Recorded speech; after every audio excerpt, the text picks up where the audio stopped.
अक्सर कहा जाता है कि नदी को रास्ता नहीं दिखाना पड़ता, वो अपना रास्ता स्वयं बना लेती है। इसी प्रकार पुराने समय में एक ऐसा शिष्य हुआ जिसने अपने हुनर और गुरु भक्ति से अपना नाम इतिहास के पन्नों पर दर्ज करवा लिया।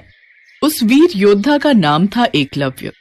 महाभारत काल में प्रयाग के तटवर्ती प्रदेश में सुदूर तक फैला हुआ एक राज्य श्रृंगवेरपुर था। निषाद राज हिरण्यधनु उस आदिवासी इलाके के राजा व एक महान योद्धा थे। गंगा के तट पर स्थित श्रृंगवेरपुर उसकी सुदृढ़ राजधानी थी। उस समय श्रृंगवेरपुर राज्य की शक्ति मगध, हस्तिनापुर, मथुरा, चेदी और चंदेरी आदि बड़े राज्यों के समकक्ष थी। निषाद राज हिरण्यधनु और रानी सुलेखा व उनकी प्रजा सुखी और संपन्न थी।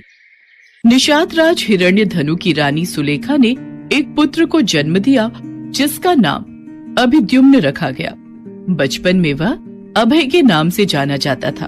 बचपन में जब अभय शिक्षा के लिए अपने कुल के गुरुकुल में गया तो अस्त्र शस्त्र विद्या सीखने लगा। शाबाश एकलव्य, तुम्हारी अस्त्र शस्त्र के प्रति लगन और एक निष्ठा को देखते हुए आज से तुम्हारा नाम एकलव्य होगा। एकलव्य ने गुरुकुल में अस्त्र शस्त्र की सारी शिक्षाएं ली, पर एकलव्य को अपनी धनुर्विद्या से संतुष्टि न थी। इस कारण धनुर्विद्या की उच्च शिक्षा प्राप्त करने के लिए एकलव्य ने उस समय धनुर्विद्या में दक्ष गुरु द्रोण के पास जाने का फैसला किया।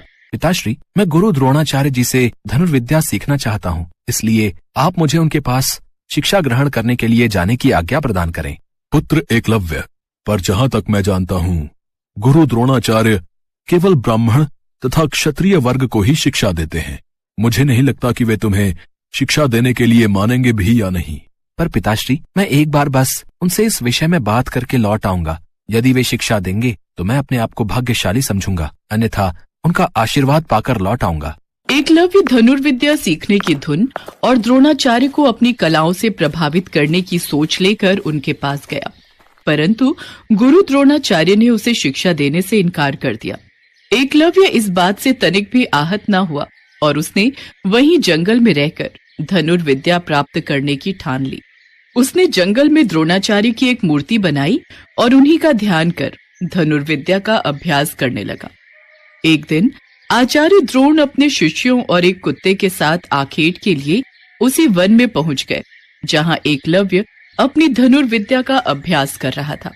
द्रोणाचार्य का कुत्ता राह भटक कर एकलव्य के पास पहुंच गया और भौंकने लगा। एकलव्य उस समय धनुर्विद्या का अभ्यास कर रहा था। कुत्ते के भौंकने की आवाज से एकलव्य की साधना में बाधा पड़ रही थी, अतः उसने ऐसे बाण चलाए कि कुत्ते को जरा भी खरोच नहीं आई और कुत्ते का मुंह भी बंद हो गया। एकलव्य ने इस कौशल से बाण चलाए थे कि कुत्ते को किसी प्रकार की चोट नहीं लगी और अपने बाणों से कुत्ते का मुंह भी बंद कर दिया। कुत्ता वहां से भागकर गुरु द्रोण के पास जा पहुंचा। द्रोण और शिष्य ऐसी श्रेष्ठ धनुर्विद्या देख आश्चर्य में पड़ गए। अद्भुत, ये तीरंदाजी तो कमाल की है। इस कुत्ते को जरा सी खरोंच तक नहीं आई। इस वन में ऐसा धनुर्धर कौन है जिसमें ऐसी कुशलता है? द्रोणाचार्य उस महान धनुर्धर को खोजते खोजते एकलव्य के पास पहुँचे और देखा कि एकलव्य ऐसे बाण चला रहा है जो कोई चोटी का योद्धा भी नहीं चला सकता। ये बात द्रोणाचार्य के लिए चिंता का विषय बन गई, क्योंकि कहीं न कहीं वो आने वाले भविष्य के बारे में सोच रहे थे। उन्होंने एकलव्य के सामने उसके गुरु के बारे में जानने की जिज्ञासा दिखाई।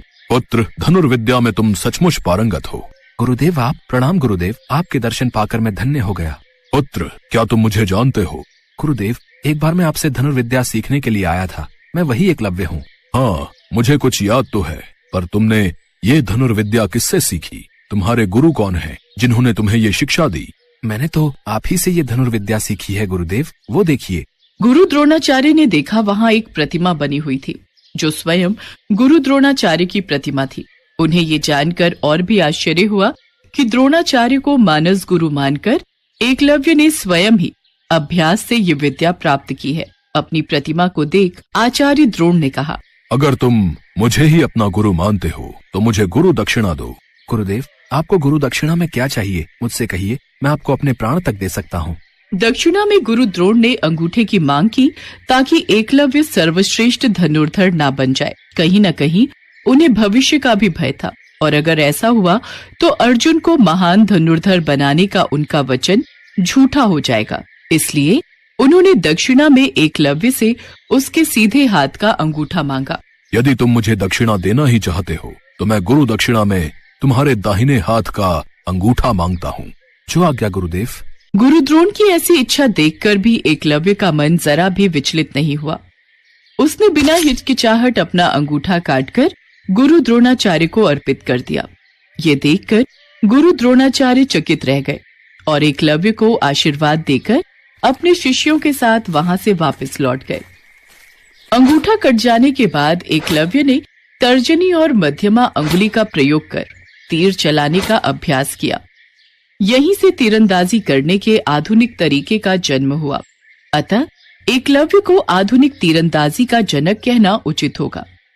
निसंदेह यह बेहतर तरीका है और आजकल तीरंदाजी इसी तरह से होती है। बाद में एकलव्य श्रृंगवेर पर राज्य वापस आ गया और वहीं रहने लगा। पिता की मृत्यु के बाद वो वहां का शासक बन गया और अपने राज्य का संचालन कर एकलव्य ने निषाद भीलों की एक सशक्त सेना और नौसेना गठित कर ली और अपने राज्य की सीमाओं का विस्तार किया। निषाद वंश का राजा बनने के बाद एकलव्य ने जरासंध की सेना की तरफ से मथुरा पर आक्रमण कर यादव सेना का लगभग सफाया कर दिया था।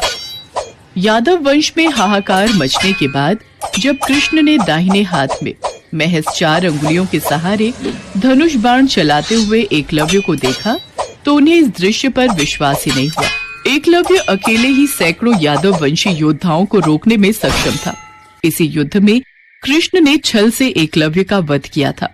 उसका पुत्र केतुमान महाभारत युद्ध में भीम के हाथ से मारा गया था। जब युद्ध के बाद सभी पांडव अपनी वीरता का बखान कर रहे थे, तब कृष्ण ने अपने अर्जुन प्रेम की बात कबूली थी। हे अर्जुन, तुम्हारे प्रेम में मैंने क्या क्या नहीं किया है। तुम संसार के सर्वश्रेष्ठ धनुर्धर कहलाओ। इसके लिए मैंने द्रोणाचार्य का वध करवाया, महापराक्रमी कर्ण को कमजोर किया और न चाहते हुए भी तुम्हारी जानकारी के बिना भील पुत्र एकलव्य को वीर गति प्रदान की। और इन सब के पीछे केवल एक ही वजह थी कि तुम धर्म के रास्ते पर थे, इसलिए धर्म की राह कभी मत छोड़ना। एकलव्य की महान गुरु भक्ति के कारण उसका नाम सदा के लिए इतिहास के पन्नों पर लिख गया। आज भी जब सर्वश्रेष्ठ गुरु भक्ति की बात आती है तो महान शिष्यों में एकलव्य का नाम सर्वप्रथम आता है।